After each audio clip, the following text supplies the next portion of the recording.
তব কথামৃতং তপ্ত জীবনং কবিভিড়িতং কলমশাপহং শ্রবণমঙ্গলম শ্রীমদাততং ভুবি গৃহন্তি যে হরিদা জনা। নমস্কার, অমৃতবাণী চ্যানেলে আপনাদের সকলকে স্বাগত। শ্রী শ্রী ঠাকুর, মা ও স্বামীজির রাতুল চরণে শতকোটি প্রণাম জানিয়ে শুরু করছি আমাদের আজকের পাঠ। 1886 মার্চ, প্রথম পরিচ্ছেদ। কাশীপুর উদ্যানে শ্রীযুক্ত নরেন্দ্র প্রভৃতি ভক্ত সঙ্গে। নরেন্দ্রকে জ্ঞানযোগ ও ভক্তিযোগের সমন্বয় উপদেশ। ঠাকুর শ্রীরামকৃষ্ণ কাশীপুরের বাগানে হলঘরে ভক্ত সঙ্গে বসে অবস্থান করিতেছেন। রাত্রি প্রায় 8টা। ঘরে নরেন্দ্র, শশী, মাস্টার, বুড়ো গোপাল, শরৎ। আজ বৃহস্পতিবার, 28 ফাল্গুন 1292 সাল, ফাল্গুন মাসের শুক্লা ষষ্ঠী তিথি, 11 মার্চ 1886 খ্রিস্টাব্দ। ঠাকুর অসুস্থ, একটু শুইয়া আছেন। ভক্তেরা কাছে বসিয়া, শরৎ দাঁড়াইয়া পাখা করিতেছেন।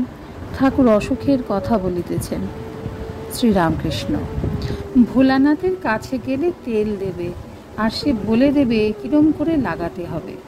বুড়ো গোপাল: তাহলে কাল সকালে আমরা গিয়ে আনব। মাস্টার: আজকেও গেলে বলে দিতে পারে। শশী: আমি যেতে পারি। শ্রীরামকৃষ্ণ শরৎকে দেখাইয়া: ও যেতে পারে। শরৎ কিয়ৎক্ষণ পরে দক্ষিণেশ্বর মন্দিরে মুহুরী শ্রীযুক্ত ভোলানাথ মুখোপাধ্যায়ের নিকট হইতে তেল আনিতে যাত্রা করিলেন। ঠাকুর শুইয়া আছেন, ভক্তেরা নিঃশব্দে বসিয়া আছেন। ঠাকুর হঠাৎ উঠিয়া বসিলেন, নরেন্দ্রকে সম্বোধন করিয়া কথা কহিতেছেন। শ্রীরামকৃষ্ণ নরেন্দ্রের প্রতি: ব্রহ্ম অলেপ, 3 গুণ তাতে আছে, কিন্তু তিনি নির্লিপ্ত। যেমন বায়ুতে সুগন্ধ দুর্গন্ধ দুই পাওয়া যায়, কিন্তু বায়ু নির্লিপ্ত। কাশীতে শঙ্করাচার্য পথ দিয়ে যাচ্ছিলেন। চণ্ডাল মাংসের ভার নিয়ে যাচ্ছিল, হঠাৎ ছুঁয়ে ফেললে। শঙ্কর বললে: ছুঁয়ে ফেললি? চণ্ডাল বললে: ঠাকুর, তুমিও আমায় ছুঁ নাই, আমিও তোমায় ছুঁই নাই। আত্মা নির্লিপ্ত, তুমি সেই শুদ্ধ আত্মা। ব্রহ্ম আর মায়া, জ্ঞানী মায়া ফেলে দেয়, মায়া আবরণ স্বরূপ। এই দেখো, এই গামছা আড়াল করলাম, আর প্রদীপের আলো দেখা যাচ্ছে না।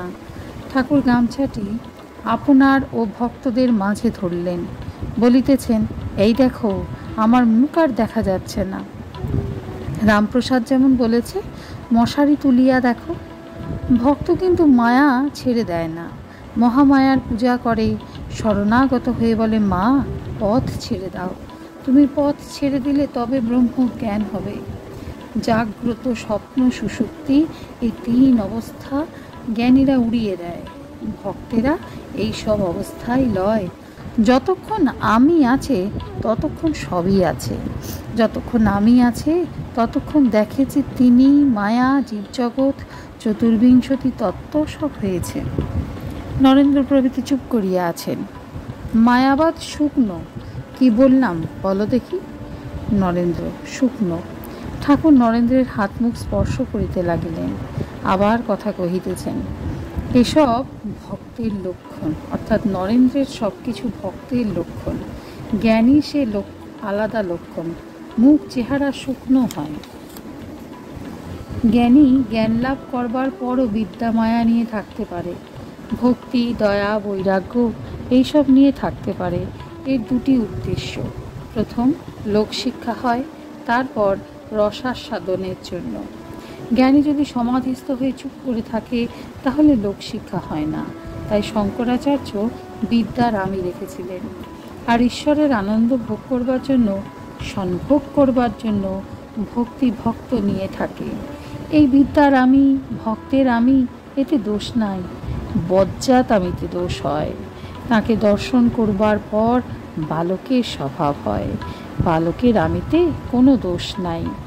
যেমন আরশির মুখ, লোককে গালাগাল দেয় না, পোড়া দড়ি দেখতেই দড়ির আকার, ফু দিলে উড়ে যায়। জ্ঞানাগ্নিতে অহংকার পুড়ে গেছে, এখন আর কারো অনিষ্ট করে না। নামমাত্র আমি।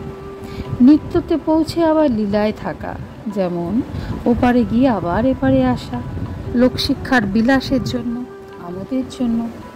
ঠাকুর অতি মৃদু স্বরে কথা কহিতেছেন, একটু চুপ করিলেন, আবার ভক্তদের বলিতেছেন, শরীরের এই রোগ কিন্তু অবিদ্যা মায়া রাখে না। এই দেখো রামলাল, কি বাড়ি কি পরিবার আমার মনে নাই, কে না পূর্ণ কায়েত তার জন্য ভাবছি, ওদের জন্য তো ভাবনা হয় না। তিনি বিদ্যামায়া রেখে গিয়েছেন লোকের জন্য, ভক্তের জন্য, কিন্তু বিদ্যামায়া থাকলে আবার আসতে হবে। অবতারাদি বিদ্যামায়া রাখে, একটু বাসনা থাকলেই আসতে হয়, ফিরে ফিরে আসতে হয়। সব বাসনা গেলে মুক্তি। ভক্তেরা কিন্তু মুক্তি চায় না। যদি কাশিতে কারো দেহত্যাগ হয় তাহলে মুক্তি হয়, আর আসতে হয় না, জ্ঞানীদের মুক্তি। নরেন্দ্র, সেদিন মহিম চক্রবর্তীর বাড়িতে আমরা গিয়েছিলাম, শ্রীরামকৃষ্ণ সহাসে। তারপর? নরেন্দ্র, ওর মতো এমন শুষ্ক জ্ঞানী দেখি নাই। শ্রীরামকৃষ্ণ সহাসে, কি হয়েছিল? নরেন্দ্র, আমাদের গান গাইতে বললে, গঙ্গাধর গাইলে, শ্যাম নামে প্রাণ পেয়ে ধ্বনি ইতি উতি চায়, সন্মুখে তমাল ও বৃক্ষ দেখিবারে পায়। গান শুনে বললে, ওসব গান কেন, প্রেম ট্রেম ভালো লাগে না, তাছাড়া মার ছেলে নিয়ে থাকি, এসব গান এখানে কেন? শ্রীরামকৃষ্ণ মাস্টারের প্রতি ভয় দেখেছ? আজকের পাঠ এ পর্যন্তই। নমস্কার। কথামৃতে সুধাধারার সাথে শ্রী শ্রী ঠাকুর, মা ও স্বামীজির অনুধ্যানের জন্য চ্যানেলটি সাবস্ক্রাইব করুন।